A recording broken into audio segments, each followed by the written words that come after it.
Good morning mga kapaglaom and welcome sa atong segment ang Good Morning Pastor. Now this morning, usa ka pribilehiyo namo karon atong makauban ang atong pinalangga nga Executive Secretary sa Davao Mission.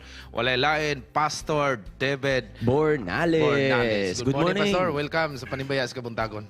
Daghang salamat ug may buntag po dalang kaninyo, sir, no? Yes. Usa ka pribilehiyo alang kanako nga makahimong kabahin sa programa karong buntag. Kami po, Yes. Pastor, ako pasalamat yung nakabisita ka. First time Yes. binuod din, Pastor, ba? First time sa Panibaya. First time sa program. Yes. Pero Sa Panibaya. karon mangud nga semana namin din na sa LMS. Alang sa masteral class na mo gikan sa IAS. Wow. Yeah. Nindot kaya itong topic rin, Pastor, na he's good ni about coming out better, di ba, kuya? So balikan na to ang kasaysayan, Pastor, no, sa mga Israelhanon sa diha nga nasakop sila sa Ehipto.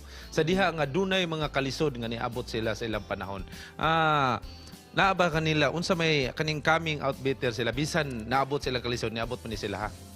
Yes, pero una sa tanan, no, i-plastar nato ang konteksto nga wala gi-predestined sa Ginoo nga ma-enslave ang katawan sa Israel. Ang nakanindot lang tungod kay in spite sa pipila ka mga predicaments ug mga circumstances, gi-overrule sa Ginoo. Kay usahi manggod kung atong i-intune ang atong una-una nga katawan sa Israel, mura bitaw gi-pre-program daan sa Ginoo nga moagi ana para ma-manifest ang iyang gahom para mahimo silang coming out better. No, it's not. Ang nakanindot lang tungod kay yet nakaagi sila nakaagi sila sa ingon ana nga mga panghitabo, pero gi-overall sa Ginoo as a result Satan wants that situation nga mahimo silang doom, but for God sa diha nga iyang gi-overall pinagi sa iyang gahom, nakita og mismo na experience sa Israel that they are now becoming better as God's people. So, nindot kayo, no? So, tungod ba ka na, Pastor, sa sala mo ng ma-experience na ito, kung butang na to sa ato ang panahon?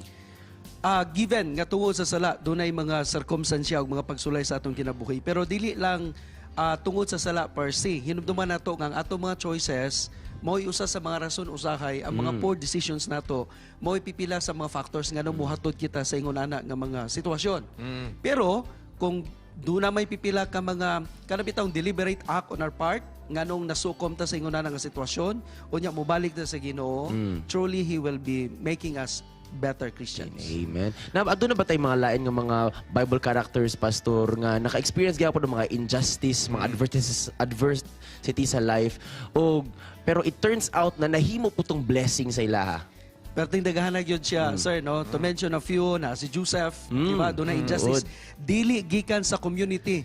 Gikan pagit sa iyang mismo pamilya. gikan sa iyang pamilya. Grabe. Si Daniel, okay? Dili lang si Daniel, bisan pa pud gani si David, di ba? Gikan mismo from the very king nga iyang giproteksyonan gikan sa panahon sa challenge ni Goliath, pero mao ang naghatag niya og pipila ka mga injustices nga mga actions. Bisan pa man gani ang tulo ka mga Hebrew people dito sa Sadak, Meshach, and Abednego. Wala man sila laing gihimo, but they are being dealt harshly and di ba very unjust ang pag-treat sa ilaha, but as a result tungod kay nag-cling sila sa Ginoo, they came out victoriously. Not just victoriously, pero doon ay daghan nga mga reward. They are being exalted diha sa gingharian, unya they were being given tangible reward sa hari. Katong journey, balikan na to ang journey sa mga Israelhanon, Pastor. Sa diha nga gitaga ang ilag yung pangandoy nga makadto si Yutas Kanaan. Daghan man tong mga miracle nga gihatag sila, pero nganong na magditoy mga mutulibagbag mo sila ang pagpanaw, Pastor. Yeah, Klaro man jud kay ito nga mga miracle. Unfortunately, diha naga-plague yun ang freedom of choice sa tao. God can only offer. Mao na hangtod karon, no? Kung doon na may butang nga dili pwede mahimo sa Ginoo, kung doon na may mga butang nga pwede nato limitahan ng Ginoo, kana ang iyang intervention o ang iyang intrusion sa atong freedom of choice. Wala og ginarespeto gyud na sa Ginoo, wala gyud na niya ginahilabtan. Bisag hangtod karon, dunay mga panahon magud nga usahay, sayon alang nato ang pagbasol, no? Mura bitaw sayon alang nato ang pag-criticize nga grabe, vivid kayo silang atubangan. Doon ay daghan nga mga explicit nga mga manifestation sa gahom sa Ginoo, pero ganun wala man gyud nila gihimo. Pero bisan kita pod sa atong panahon karon, kay balutad that this is the true church, this is the remnant church, pero oftentimes people are easily getting away from this truth. Ug dunay bisan kita sa ato galingon. Lagi. Doon na natay daghan nga mga nahibaluan mahitungod sa Ginoo, pero oftentimes sa diha nga walay mga tawo nga nagatanaw sa atong palibot, sayon lang kay nato ang pag-retract Tinuod. gikan sa mga commitment nato. No, as a pastor, pastor no, isip ko sa ka ministro, daghan magitang mga kaigsunan nga makaagi pod og mga injustices sa ilang kinabuhi, mga adversity sa life. Unsa man nimong mahatag nga advice pastor kay sa mga communities, mga kaigsunan nato nga maka-experience ani ug unsa man mga spiritual principle nga ma-advise nato sa ilaha. Siguro i-differentiate nato ang sa atong community karon, sa atong nga nasod, doon na natay daghan nga mga balaod nga pwede ma-avail for self-protection and self-preservation. Wala nagapasabot nga sa diha nga Ginoo nagingon nga we have to be humble. Wala nagapasabot nga tugutan nato to the extent nga ang atong right tamakan. Ang butang gyud ipasabot diha sa Ginoo sa mga panahon nga we are being faced with injustices unya mas pilion nato ang mas Christian nga pamaagi. Siguro i-differentiate sa nato ang clarity with and charity. Kung gusto nato nga malaylo ang tanan nga mga butang tungod kay dili nato gusto ma-offend ang tawo, that is charity. Pero kung gusto nato i-clarify ang atong doktrina, dili nato tugutan that thing will be trampled upon by men. I-differentiate nato ang policy between principle. Sa palisiya usahay dunay mga panahon nga sige lang, in a way, ang Ginoo ra bitaw mo ano ani. Pero when in terms sa doctrine and principle, that's non-negotiable. Dili na dapat na tugutan nga. Hindi na ma-question. Yeah, we have to really stand. Gani ang atong nga lesson tumilabay nga semana is nag-aawag na to that we have to stand. There is a call to make a stand.